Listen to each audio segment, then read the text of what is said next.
Welcome back to the Sonic Unleashed playthrough. Let's finish off Dark Gaia Let's kick this motherfucker's ass, son!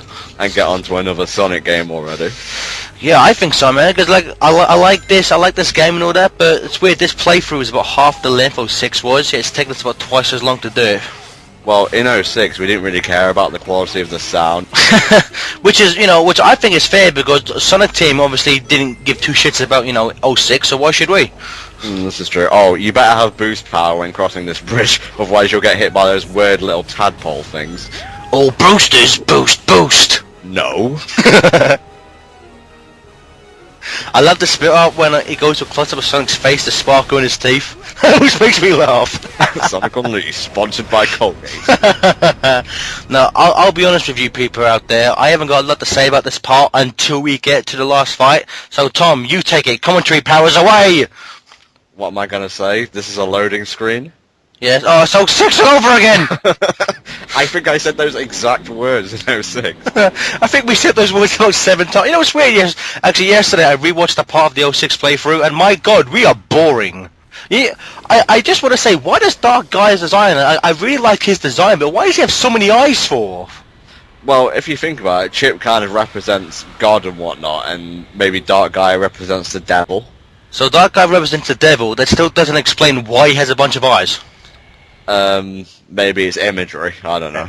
Although, I do actually want to bring up a point, something you said off camera a few days ago. Dark Gaia's shape, size rather, really changes, because at the start of the game, in the opening cutscene, he's literally the size of the planet. And now he fits perfectly in, like, the center of it. It's like, what happened, man? Did he, like, shrink in the rush or something? What the hell? That would have made a really good final boss to fight him at his full size. That would have been epic, like a supersonic flying around the entire planet. That was another one of the rumours, alongside fighting Robotnik and Dark Gaia at the same time. Well, really? Supersonic, well, I guess it would kind of be reminiscent of a Doomsday Zone. Mm-hmm. Which to me is still my favourite final level in any Sonic game ever. Mm-hmm. It's epic as hell. This scene kind of reminds me slightly of the end of 06, when everyone's outside and everyone's like, oh shit, we're gonna die. Well, time itself was collapsing. This is a bit less than that. It's just darkness, really. I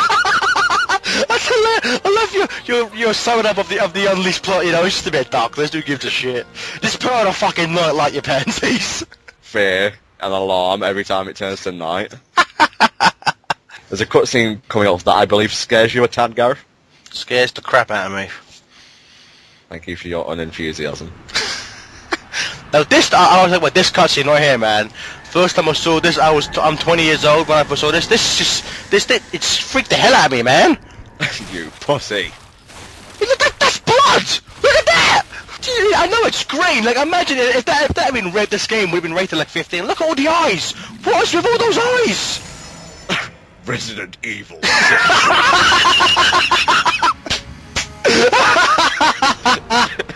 Oh, that's the funniest thing you've ever said. That's hilarious.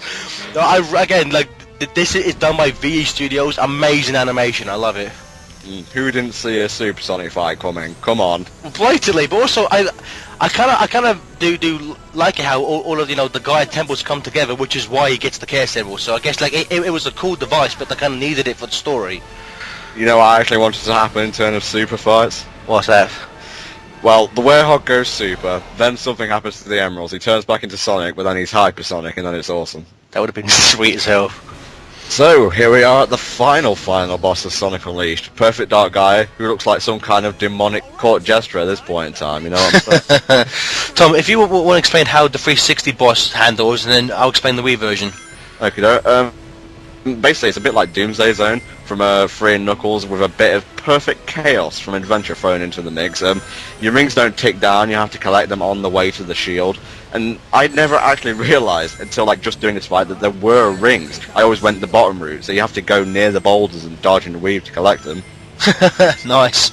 On the Wii version there are rings, but instead of counting down like 1 ring per second, it's like 2 to 3 seconds per ring. The biggest difference in the Wii version is that essentially there's no barrier around Perfect Dark Gaia, and like the Chaos Emerald Colossus isn't like trying to punch him or anything. Essentially, it's just Supersonic against Perfect Dark Gaia. You're looking at him straight on. You can only move left or right, and essentially you have to avoid his lasers, and occasionally he'll swipe at you with those big claws of his. And essentially, all of his eyes are closed. One at a time, his eyes will open, and then you just charge at him, twat the fuckers, and essentially once all of his eyes are done, like I've been smacked, he's dead. I just want to say quickly one thing about the music for this. It's a piece of music called Supersonic versus Perfect Dark Gaia. Obviously, it's a instrumental version of Endless Possibilities. The one thing of interest to note is that it's actually Jun Sonoy playing the electric guitar on this track, which I thought was pretty interesting. Is that right? Well, my massive amount of Sonic trivia comes in handy sometimes, Tom. It is nice to have a Sonic nerd on board for the commentaries, Gareth. Indeed, I do agree with that. Now, Tom, did you have fun playing this 365? So I just ram into those giant boulders. Because the camera looks really, really bad.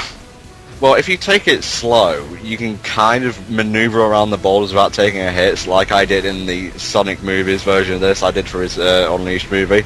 But when you're trying, the guy Colossus has its own health bar as well, and if you take too long, Chip will die and you'll have to restart the entire fight over again.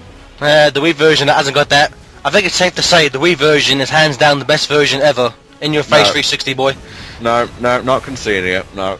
Well, I think we haven't even gotten into the last portion of this fight, which again is not on the Wii version. Which I think. Yeah, okay, Gareth. Because admittedly, at this point, it kind of looks like it's hard to control him because the way he's maneuvering looks kind of haphazard. It's very loose, I'll give you that. It's loose, just like Sonic movies. Oh snap! That doesn't make sense, Gareth, and you know it. The magic. Yeah, okay then. So would you actually class this as a good last boss fight for you? It's the most hands-on a Supersonic fight has been to date, in my opinion, but just like the rest of the game, they rely a bit too much on quick-time events rather than actual gameplay. Yeah, in this bit here, which admittedly I wasn't a big fan of the quick time event. Like I didn't mind it a little bit, but stages like the Tails tornado were just too much. And this bit I thought was a bit. I think it looked. I think you said earlier it kind of looked cinematic, this portion of the fight. But I'd much rather be actually controlling him rather than just pressing a button. And after this bit, there's a perfect segue into what the Wii fight would have been, where you're moving left and right in front of Dark Gaia himself. Yeah. Both fights together would have made the perfect Sonic Unleashed final boss, but they kind of took parts out of the 360 version and put him in the Wii version, and so they're both kind of incomplete, if you will. Yeah, I agree with that. I mean, if you were to merge both of them, it would be epic as all hell. Now this, I'm afraid to say, is a case of quick time events overload. Very much so. Now, I'll be honest with you, the first time I saw this bit, I'd laugh. I thought this was so stupid having to spam the X button 60 times. Luckily, my fingers are quick as lightning. Now, be honest, Tom, did you fail that the first time you did it? Not really, I'm actually quite good at events like that. See, personally, I'm glad that wasn't in the Wii version. This, though, look at it! He's about to fly through Dark Gaia's brain. This is not your child's Sonic the Hedgehog. He's badass. I mean, in this game, he flies through this sucker's brain. In Black Knight, he slices King Arthur in half. This Sonic's a badass. Don't forget that platoon of robots he took out at the start of the game. Oh, I love. Look how bloody Dark Gaia is. Look how fucked up his face is. Ooh, nasty. That's graphic as hell, man. Oh, thanks for watching. Please join us next time in the finale of the Unleashed playthrough. See you next time.